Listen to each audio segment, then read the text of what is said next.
Assalamualaikum students, this is Ms. Sobia here, and today we will discuss grammar topic clauses and its types. For this question arises that what is a clause? It is a group of related words. It has a subject and verb combination and it has a complete meaning by itself. You can consider a simple sentence as a clause. For example, he plays cricket regularly.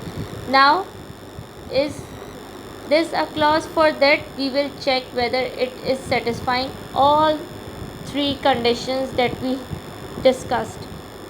Is it a group of words? Yes, it is. Here he is the subject, plays is the verb, so it has a subject verb combination and the whole sentence makes complete meaning by itself. Hence we can say it is a clause. Now, clauses are mainly divided into two parts based on their usage. It may be independent clause or dependent clause. Now, let's discuss independent clause. An independent clause is actually a complete sentence by itself. It does not need any other clause for its existence. For example, you may sleep. Here you is the subject and sleep is the verb, and the whole sentence is giving a complete thought by itself. So it is an independent clause.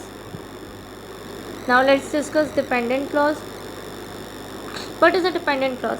It has a subject and a verb, but it doesn't have a complete thought by itself and is dependent on independent or a main clause for a complete thought. For example, wherever you like. Here you is the subject and like is the verb, and the whole sentence is having a meaning as well, but it is not complete. Now let's add a main clause to this sentence. You may, and now the whole sentence become you may sit wherever you like. Now here the entire thought is complete with independent clause and dependent clause. That's all about clauses and its types. For reinforcement, do all related exercises from your textbook and workbook. Thank you.